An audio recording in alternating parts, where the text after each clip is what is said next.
folks, and welcome to Typology, the show on which we explore the mystery of the human personality and the human adventure, all through the lens of the Enneagram. My name is Anthony Skinner, your producer and co-host.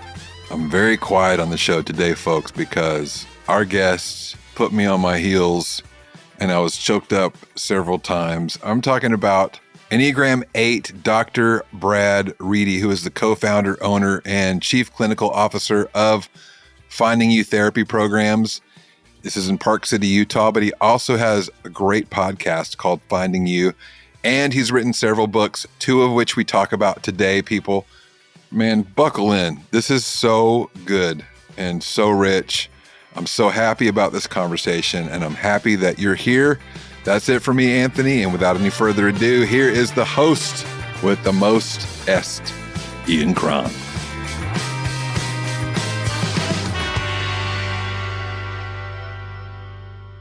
Folks, today's a big day. I've looked forward to this conversation for quite some time because on the program today is a friend, a therapist, a guy whose work is not theoretical to me. It's not an abstraction. It actually is something. His work has deeply influenced and impacted our family. And I'll unpack that a little more as we jump into this conversation with Dr. Brad Reedy. Brad, welcome to Typology Enneagram 8, Brad Reedy. Thank you, Ian. I've been looking forward to this for a long time. I'm excited to be here. Man, we're excited to have you here. So let me just brag on you for a second. Mm-hmm. So that everybody knows, you run Evoke programs, right? And in Utah, but you also do workshops around the country, the world, doing work.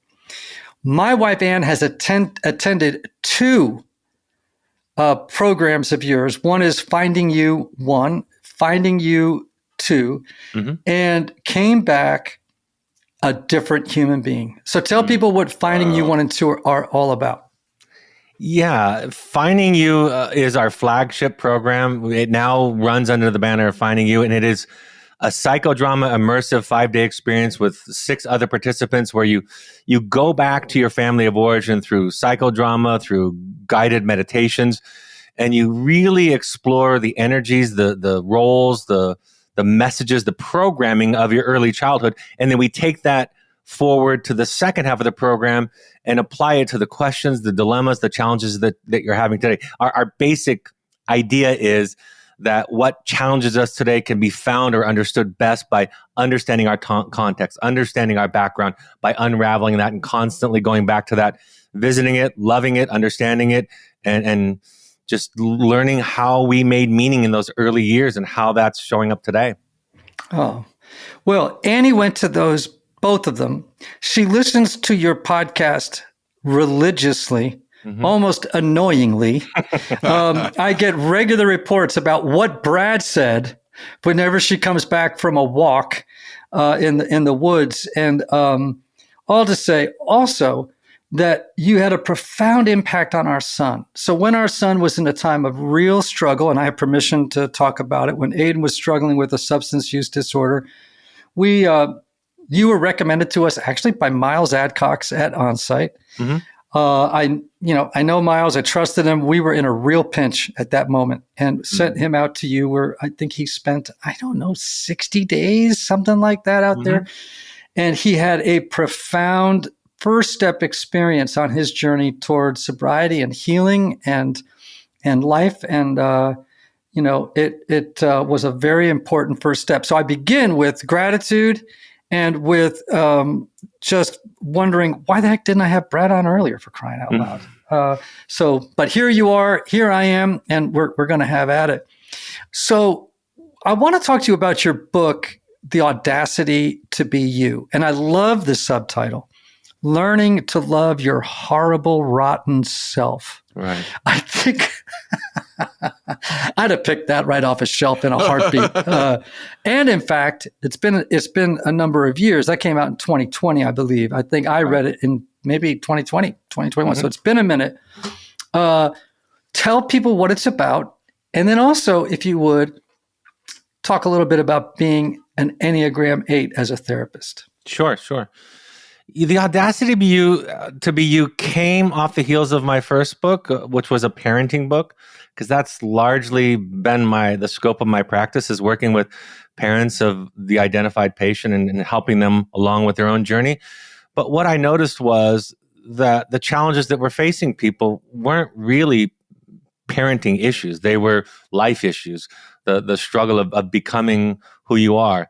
It is my belief that the outcome of psychotherapy, the positive outcome of psychotherapy, is to become more of who you are. You talked about it on my podcast when you joined, which was this idea that you can recognize that you are a miracle and a horrible mess all at the same time. There's that love and acceptance that comes from it. So for me, I guess the idea of the Audacity to be you, learning to love your horrible, rotten self, is that you don't get to be right anymore. You don't get to be good anymore in this way of thinking, in my way of thinking. What you do get to be is you, which is so much better and so much more liberating. So it's come out of the work. It's come out of my intensive work, both as a facilitator, but also it really is the story of my own therapy. So I wanted that to be, I wanted that message out to the people who might write off the message from the journey of their heroic parent, my first book, because they didn't qualify, because they weren't a parent. I wanted them to see that the same issues were in play. And so you start off with this, the relationship that you have with yourself becomes the basis of all other relationships. How much you've made peace with yourself is going to be, in my experience, the strongest indication of your relationship health with other people. So that's where that comes from. As an 8, I've told you that I saw myself identified. I really do think I lived and behaved and embodied the 5 for many years of my life. And then through some of my own work, really around social anxiety, around anxiety about others and whether I would be loved or seen or understood by others, and the healing that went on there, I really began to be clearly for me an 8. I see myself as somebody who takes risks, who innovates. I know on the low side of it, I try to be a master of my world, of everything around me, to avoid any kind of vulnerability, right? I don't want to feel that powerlessness that I felt as a child without really I didn't have a father, and my mother was overwhelmed with the task of raising a couple of boys. And so I was left to my own. I was left to my own to figure out life really from a relatively young age. And I gravitated toward my strengths. But as you always talk about, and as the Enneagram so well points out, and as my own philosophy confirms, all of my greatest gifts lie side by side with all of my greatest weaknesses. That's what I love about the Enneagram the most, is that if you have a strength about being an innovator, being a leader, being, knowing yourself, I fall into the traps of being dogmatic, of erasing other people's voices who could so aptly contribute to my process, of controlling other people, of really drowning out other people by the force of will, the force of personality. So for me, it's and your books have been fantastic, Ian. In fact, I think I told you, I read one of your Enneagram book twice recently. Once because I read it myself, and then my wife wanted to listen to it on a long trip that we were taking. So I really became immersed in it. And it was really in that I saw that I had finally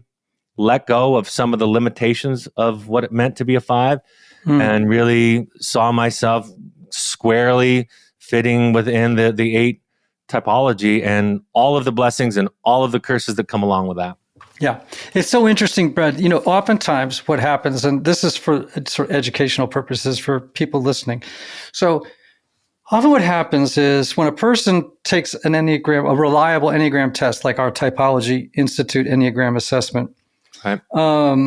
When they take a reliable and valid test, if they're under a great deal of stress, right, they often will type not as their core type, in your case an 8, but as where they go under stress, which is why you may have identified as a 5, right? Because when 8s are under stress, they go to the low side of 5. When they do, normally high energy 8s. Now 8s, the reason you have lust as your passion, right? It's not lust in the sexual sense necessarily. It's really about a lust for life. It's about this kind of almost, I always talk about Zorba the Greek, right? It's this great, powerful, high energy need for stimulation and immediate engagement with the world, right?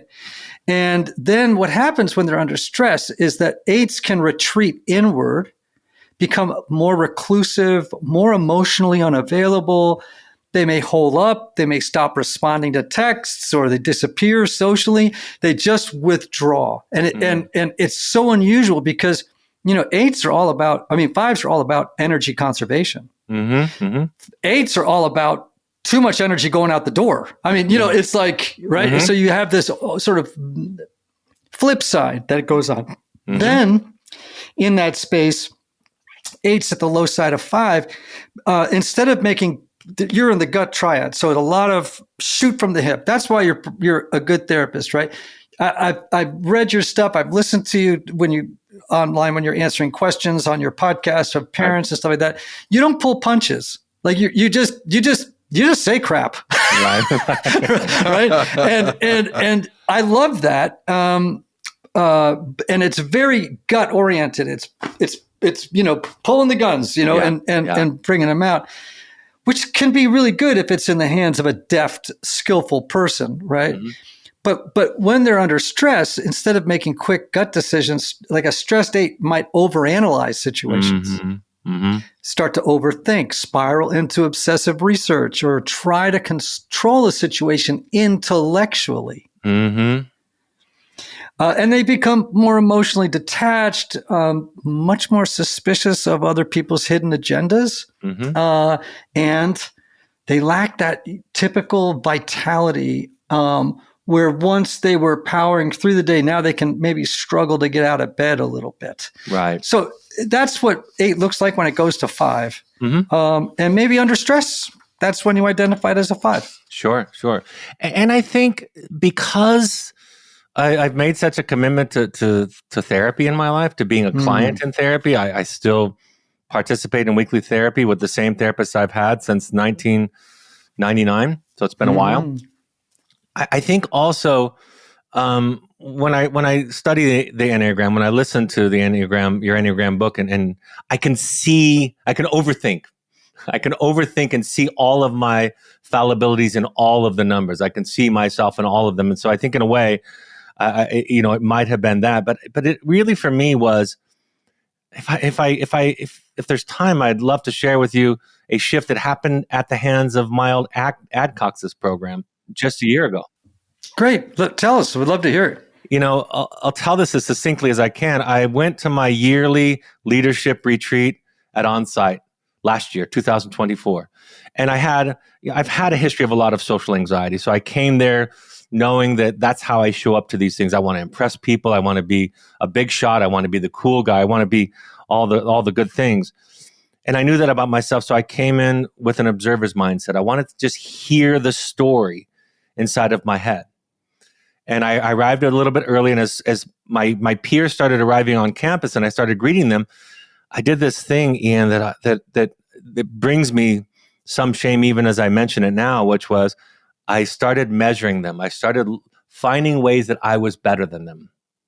I'm smarter than you. I have more accomplishments. I have more degrees. I have more money. I'm more handsome. I'm tall. Whatever it was that I could do to temporarily stave off this feeling of insecurity, I found myself doing. And after listening to that story for about an hour, I thought, that's crazy.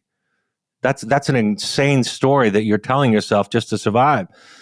And then I thought to myself, I've been in therapy and I know who I am. And I just sat there repeating that mantra, literally as I was engaging people. You know who you are.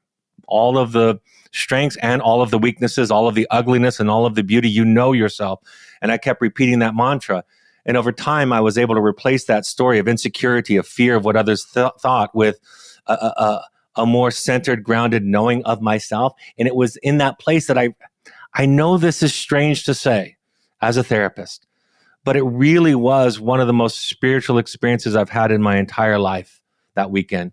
And I left there with a feeling of connection to myself, but maybe more importantly, and to my great relief, with an easier connection to other people. I could just meet them and how they thought about me or felt about me.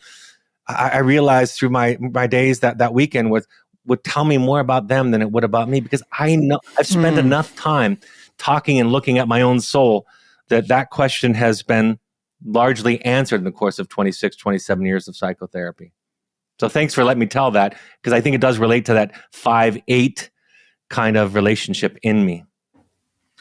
Yes, it's very interesting that you actually refer to the observer's mindset, which, by the way, just so you know, 5s are often called the observers. So you're connected on a line to 5. You have access to the observer energy. So it's like, I'm able to step back from my moment-to-moment experience and observe what's going on inside of me and in the world around me. What are the connections being made or not made? And what kinds of, adjustments do I need to make in order to regulate and lead well those things going on inside of myself so that I show up as my best expression of me. Yeah. Right. And that is so beautiful, because what you just modeled is what I work with the Enneagram all the time. It's just telling people, look, it's a little IFSS too, right? A little internal family systems-ish, right? It's like, you got these parts. In fact, you got 9 parts at the very least. They're called Enneagram types. Everybody's got all 9, right? There's just one where you camp out more than all the others. Like, you spend more time with one part than the other 9, okay? The fact of the matter is, we those lines that we're connected to with where we go in stress and security, I feel like they're in our wings. Those 4 numbers, we have access to those energies, challenges, strengths more readily than we do with other types in the system. But just teaching people, Brad, as you do, right? Like, how can I acquaint myself with myself in a way that is supportive and kind and compassionate, but clear-eyed and honest, so that I can observe, monitor, and self-regulate in the moment to do me the best. Right. Yeah. Is that? Yeah. I talk about it, borrowing from another set of typing systems from the DSM. My tendency under stress is to go into a narcissistic presentation. When I'm feeling insecure, I want to tell you how great I am. I want to tell you about my accomplishments, about the new car that I just bought. That's what I want to do. I look like the classic overt narcissist, that overt, arrogant narcissist. But as I've watched that, as I visited that, I remember I came back from doing an interview in New York with my publisher on her nationally syndicated radio show. And I showed up as a mess. My wife said to me after leaving the studio, she said to me on the way out the door, she said, "What was that?" And she said it with love. And I just said, "It was bad, wasn't it?" She said, "You interrupted people. You talked about yourself constantly. You didn't even respond to her question that she asked you, because I was so anxious, felt so out of place and so insecure." So I've realized, and I came back to my therapist, and in shame, I confessed to her this story and what happened. And I was shuddering while I was talking about it, and I wanted to bury it. I said to her, "I don't want to be that. I hate that presentation, that part of me." And she said, "Or you could write about it and talk about it." And she said, "I'm sure a lot of people could relate." And it shifted for me. And since that day, I have tried to keep in front of me my diagnosis, my go-to, my stress response to life. And if I don't keep it in front of me, it gets the best of me. If I don't, it's like the alcoholic who announces after 30 years of not having a drink, "Hi, my name is Bill, I'm an alcoholic."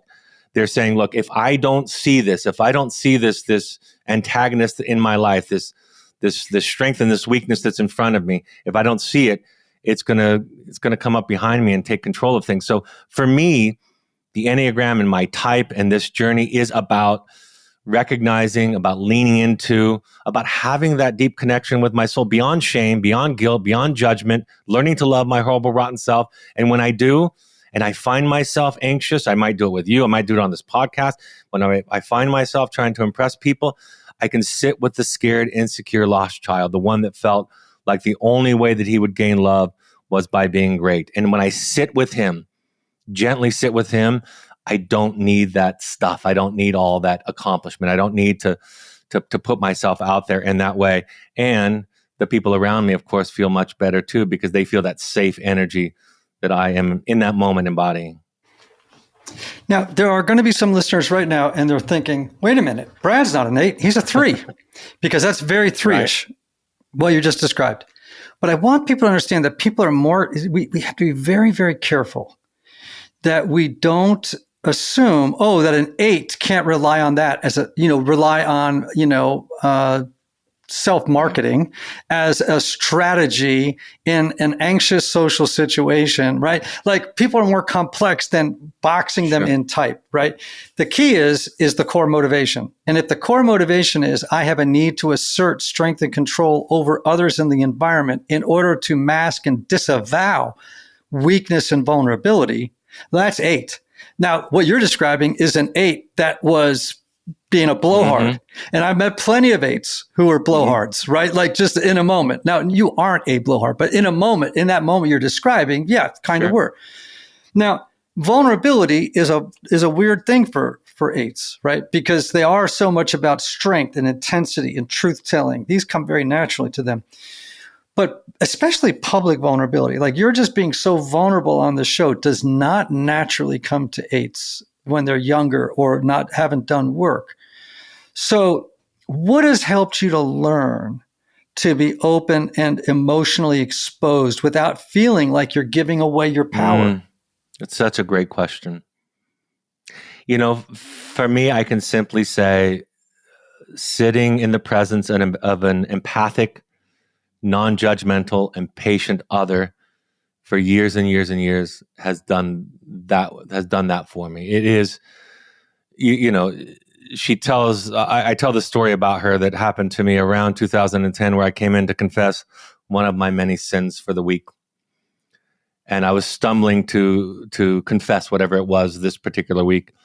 And she said to me, I don't think you understand what this is. This is after 11 years of therapy with her, by the way. She said, I don't think you understand what this is. If you came in here telling me that you were in love with a chicken, I would assume you had a good reason and I would just want to understand. And I remember thinking, I've never been in a room like that in my life.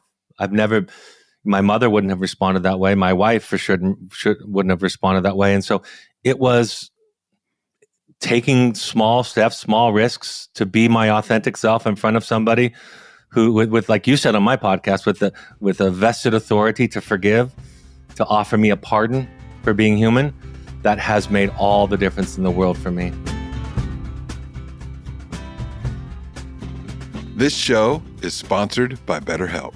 Anthony, I encourage everybody to go to therapy because a good therapist can teach positive coping skills, how to set strong boundaries, and help you manage anxiety or everyday stress, empowering you to become your best self. But traditional in-person therapy can cost anywhere from $100 to $250 per session, which, frankly, adds up pretty fast. But not with BetterHelp Online Therapy, my friend. On average, you can save 50% per session. With BetterHelp, you pay a flat fee for weekly sessions, saving you big on cost and time. Therapy should not feel like a luxury you can't afford. With online therapy, you get quality care at a price that makes sense. With a diverse network of more than 30,000 credentialed therapists with a wide range of specialties, BetterHelp is the world's largest online therapy platform. It's convenient, too. You can join a session with the click of a button, helping you fit therapy into your busy life. Your well-being is worth it. Visit betterhelp.com/typology podcast today to get 10% off your first month. That's BetterHelp, HELP.com/typology podcast. Oh man. Wow. That is so beautifully said. And I love the way that you framed it. So a big theme in the Audacity to Be You, right, is this whole, the importance of being seen, right, of being known and unconditionally loved.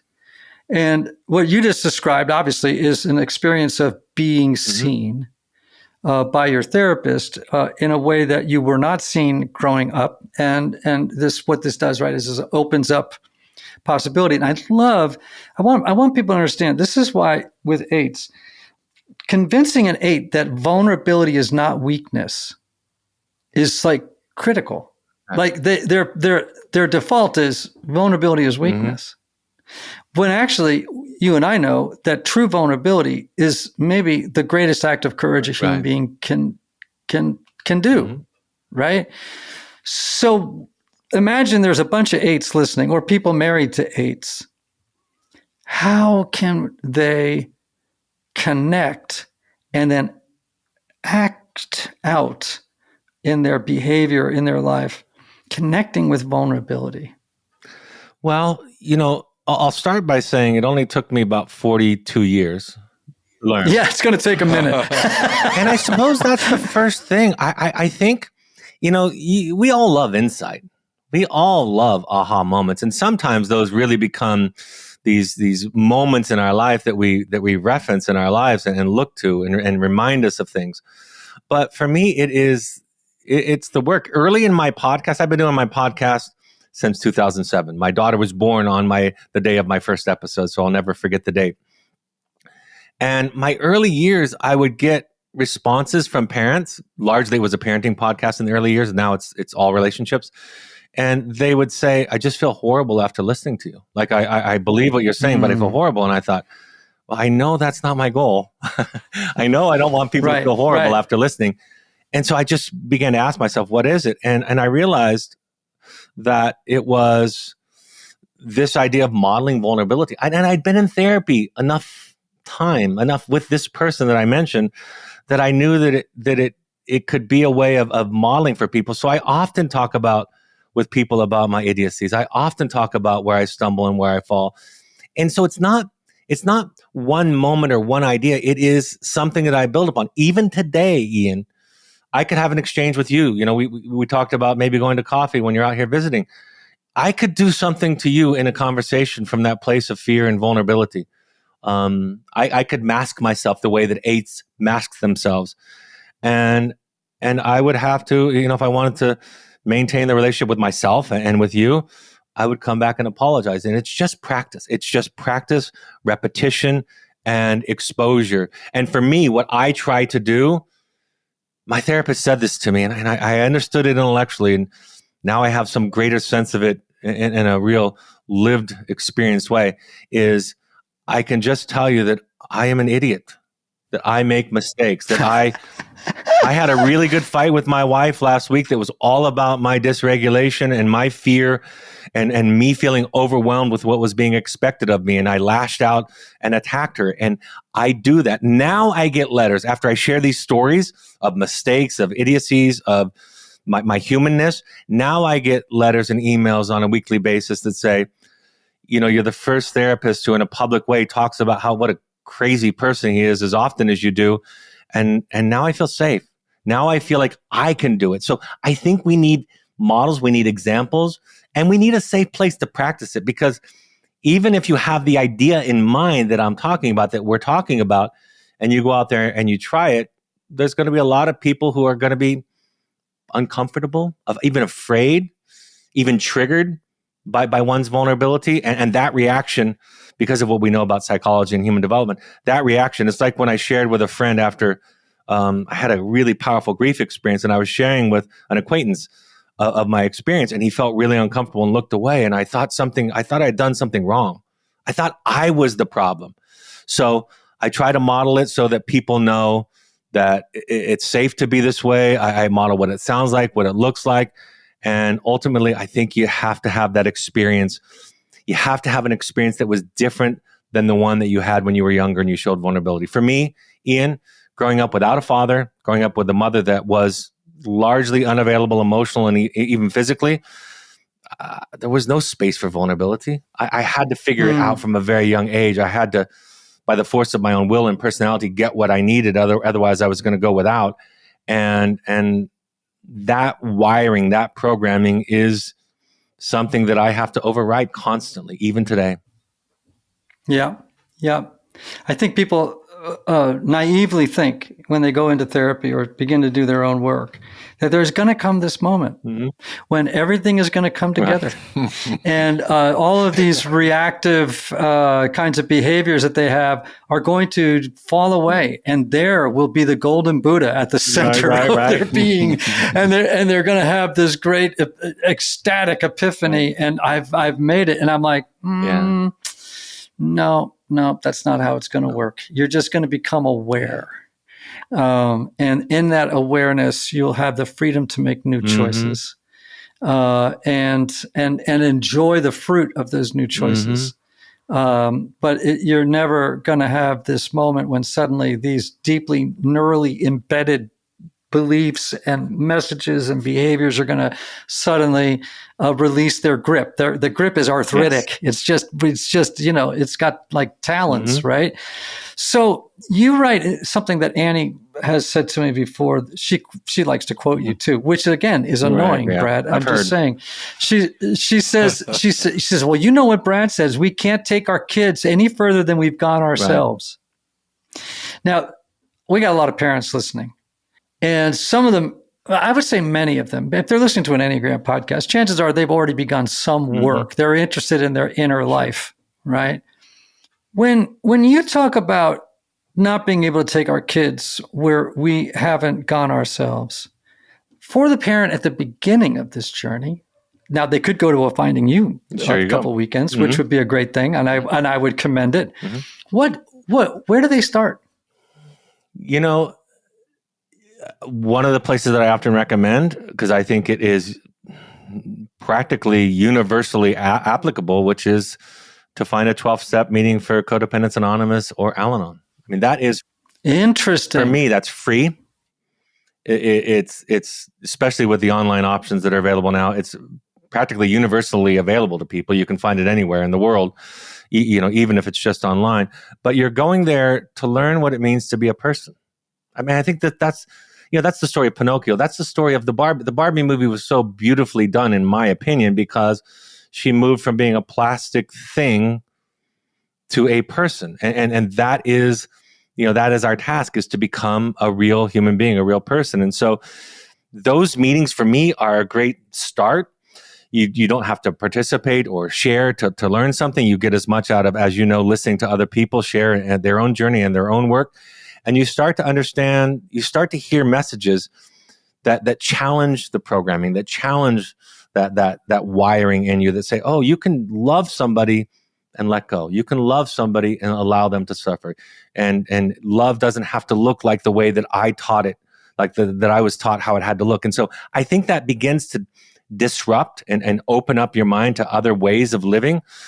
I think psychotherapy, listening to podcasts, reading books, I think all of those can offer that. I love the podcast option. One of the things I've found from my work is that people will listen to my podcast in private without anyone, in their office listening to it. And then they'll eventually listen to it in public. They'll share, they'll come out as a podcast listener. And then they might even write me a question or write me a message. And so I think whatever small step you can make towards yourself, towards looking inward. I shared with you the very first time we talked 10 years ago or whenever that was, that Joseph Campbell is a big hero of mine. And he talks about this idea of the hero's journey that is basically the algorithm that is found in all mythology and all epic stories. And what he talks about is the heroic journey is the journey inward. The heroic journey is to look at yourself. The heroic journey is to say, what is my participation in this problem, in this challenging relationship, or in this dynamic that I'm finding myself stuck in? And so for me, any small step that you can take, if you're listening to my voice, to your voice right now, I believe you've already taken a step, and I would just encourage you to keep going. Keep going. And that's the only assurance somebody has of their ultimate success is that they keep going. And what I add to that is, and you don't have to go alone. You can find a guide, you can find a companion, you can find a relationship with a sponsor or with a therapist or with a mentor that can help keep you company and expose you to new ways of thinking, new ideas as you go along, as you take those small steps. I'm so heartened because, number one, I love Joseph Campbell. And also, if I can't turn my computer around, but if I could, you would see on my wall that there are 3 beautiful hand-painted pictures from different scenes in the story of Pinocchio. Because I always tell people that Pinocchio is my spiritual hero, that Pinocchio is born an animated but not real boy, right? He's an animated thing, but he has this deep hunger inside to become a real boy. Right.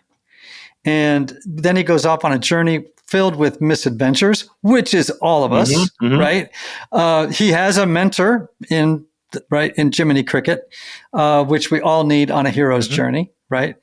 But then he goes to save his wood carver Geppetto, and he's been such a crappy kid. Honestly, this is a kid who came to evoke, okay?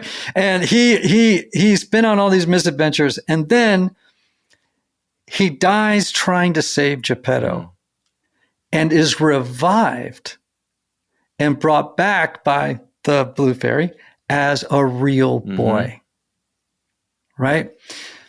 Now, the idea is that something has to die inside you for something to be brought back to life. In your mind, what you has to die before the real you can show up?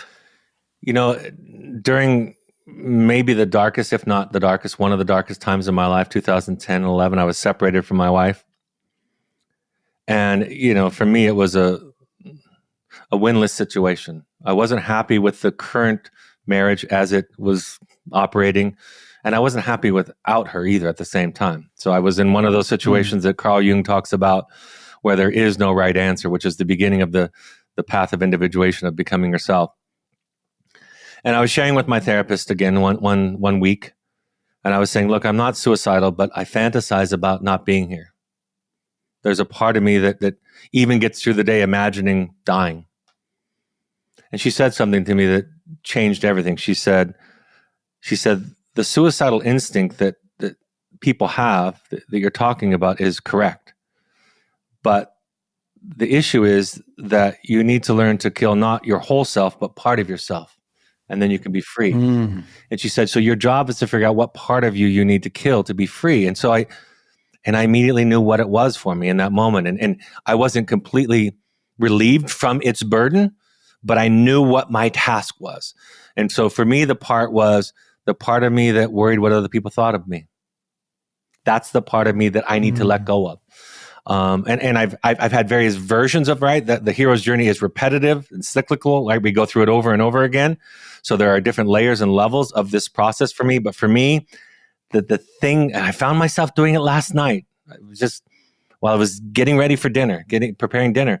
I found myself thinking about what other people might think about me. And I caught myself and I said, there you go again, making meaning of yourself and your life by imagining what person X, Y, or Z might be thinking. And you know where that road leads. You know how hopeless that road is. And so maybe you could call it thought stopping. I just started to fill myself with that mantra of you know who you are. And when I say that, just like I said before, it doesn't mean that I'm focusing on how wonderful and talented, handsome I am. It means that I know all the muck also, and I've made peace with that. And so for me, it is the long-winded answer to your question is the part of me that I need to die, need to kill over and over again is the part of me that worries or concentrates on how other people see me, what they think of me. Hey, Typology listeners, like you, I strive to know myself better and become a more compassionate and self-aware person, both at home and at work. Now, by far, the Enneagram is the best tool I have found for helping me to realize that in my life. And while taking an Enneagram test to help figure out your type is a great starting point, many tests out there provide content that is difficult to digest on your own, not to mention the fact that many tests are poorly constructed. That's why I've worked hard for the past few years to create a quick and research-backed assessment that provides straightforward insights specific for your type, subtype, and wing, while also being easy to understand. Simply put, My new Typology Institute Enneagram assessment offers incredibly useful information that you can use immediately to incorporate the genius of the Enneagram into every area of your life. And as a Typology listener, you can take 10% off your assessment when you enter the discount code Typology Podcast on the checkout page. Just visit typologyinstitute.com/assessments to get your results today. Boy, that's good. I actually just, you said something earlier. I almost wanted to stop you so we could sit quietly with it, because it just The parts hits something. What are you going to say, when Anthony? the therapist, what Yes. part of you? Yeah.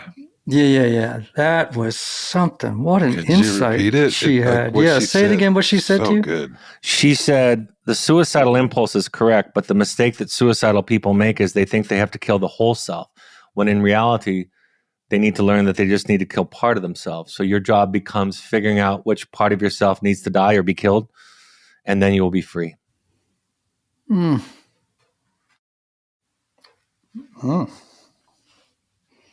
That's something. And I've shared that. That's definitely hitting me hard. I've shared that insight with others who are struggling with suicidal ideation. I'm not talking about somebody that's really in a low spot with depression and has no access to their insight, but people that are maybe subacute in that area. When I've shared that quote, it has resonated with a lot of people. And again, it doesn't offer the answer about what they need to kill, but it helps them know what the project is. And for me, that's where the hope comes from, is not having accomplished the project, but knowing what the project is. Then I can work on something. All right. So right now, I got a bunch of people listening. And by the way, the majority of my audience is women. And they're thinking, wow, this is a really powerful conversation. And I want to know more about your intensives. Mm-hmm.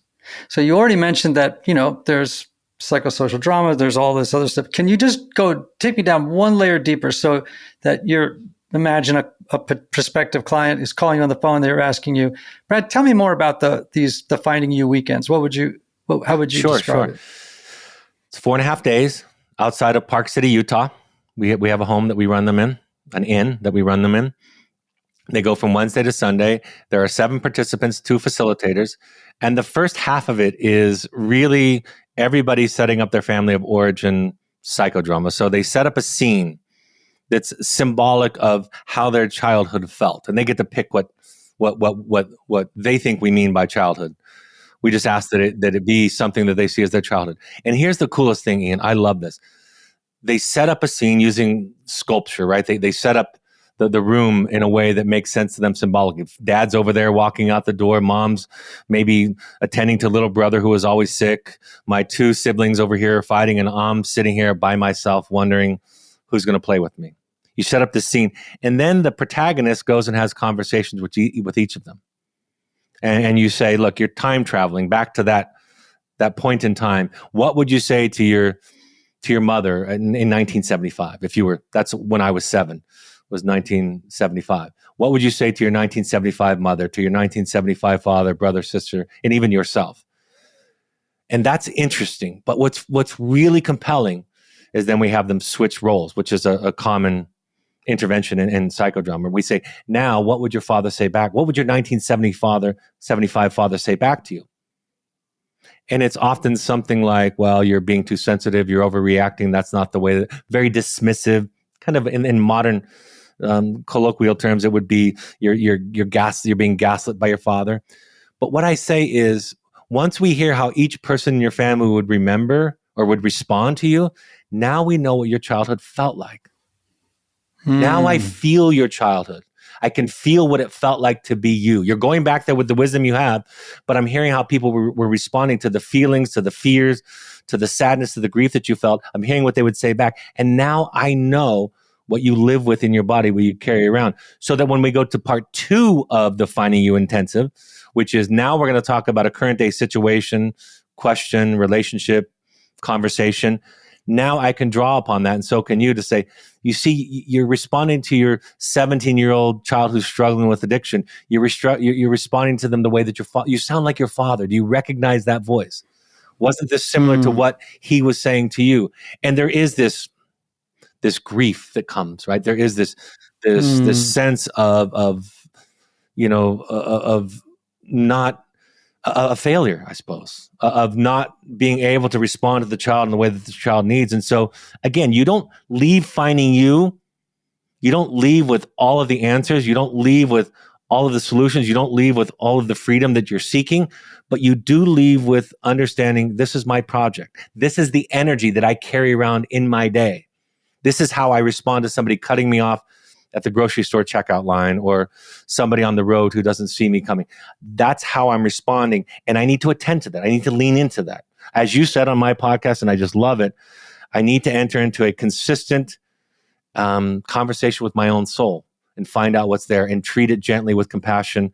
And through that experience, slowly over time, I overwrite the old programming. I re-experience myself as a different being, really, than I did as a child, where I was told I was too sensitive, I was overreactive, which again, some of the criticisms that were levied at us by those around us when we shared our feelings or when we acted out, some of those messages also contain our greatest gifts. So as a therapist, I am sensitive. I say that with a great deal of satisfaction today. Whereas when I heard that when I was younger, that was a criticism. But now I know, look, that is my greatest strength and my greatest weakness. And like we've talked about with the Enneagram, I have to be aware of both sides of that coin. Otherwise, it's going to get the best of me. You know, Brad, I recently heard of an interview. I didn't actually hear the interview. I heard of it. But Stephen Colbert was being asked about the death of his mom and brother growing up in a car wreck and how it had affected him. And he says something rather similar to what you're saying. He said, a day comes when you learn to love the very thing that you wish most hadn't happened to you. I love that idea, right? Because our greatest weakness can become our greatest asset, right? And that or as the Buddhists would say, no mud, no lotus, right? We got to recognize the mud is the source of the lotus. The junk is the source of the beauty, right? And it's so beautiful to hear you describe these things with such tenderness and kindness and grace. And really, what a rich conversation. Now, you got a new book that's dropping really soon, if not already, called Stay in the Room. Just quickly tell people what that's about and because it may be actually out by the time this podcast drops. I co-authored it with Jeff and Michael McLean. Michael McLean is a very prominent Mormon artist. I live in Salt Lake City, outside of Salt Lake City, so I'm in that culture. And in fact, I remember listening to his music when I was younger. He was the one who created all of those LDS commercials in the 1980s. And his son came out as gay at some point in adolescence. And so this is their story, which went through many phases, included complete anger and alienation from each other. And through entering therapy, and they share this in the book, and through going through the Finding You intensive, they were able to find a little piece of heaven here on earth. There's a great story where the father was listening to the son, and the son was angry at the father's lack of acceptance. Although on the surface he said he accepted his son, but the son had several examples where it wasn't quite full acceptance. And the father was absolutely miserable listening to his son, but there was a little voice in his head that just said, stay in the room. Don't leave.